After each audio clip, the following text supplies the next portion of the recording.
Dewan Pimpinan Daerah Asosiasi Pemerintah Desa Seluruh Indonesia Provinsi Sumatera Selatan bersyukur dengan dikabulkannya jabatan Kepala Desa menjadi 8 tahun dengan maksimal jabatan 2 periode.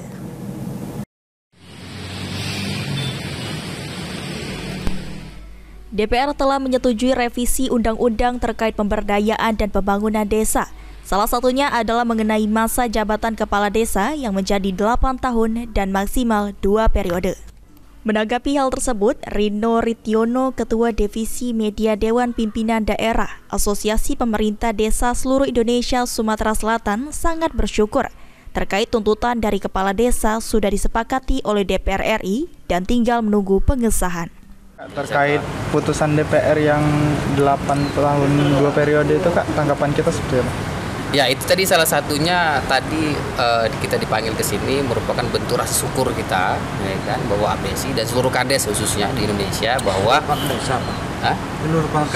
seluruh perangkat desa dan kepala desa itu tuntutan kita sudah disepakati dan tinggal disahkan saja, nanti sudah disepakati oleh Kemendagri dan DPR RI itu 8 tahun untuk 2.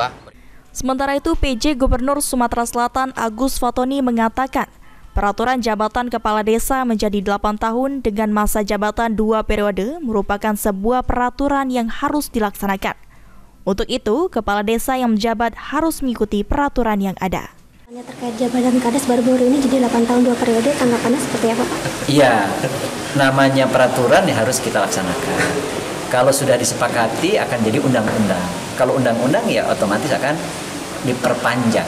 Yang belum berhenti, informasinya begitu, ya tentu akan mengikuti peraturan perundang-undangan yang ada.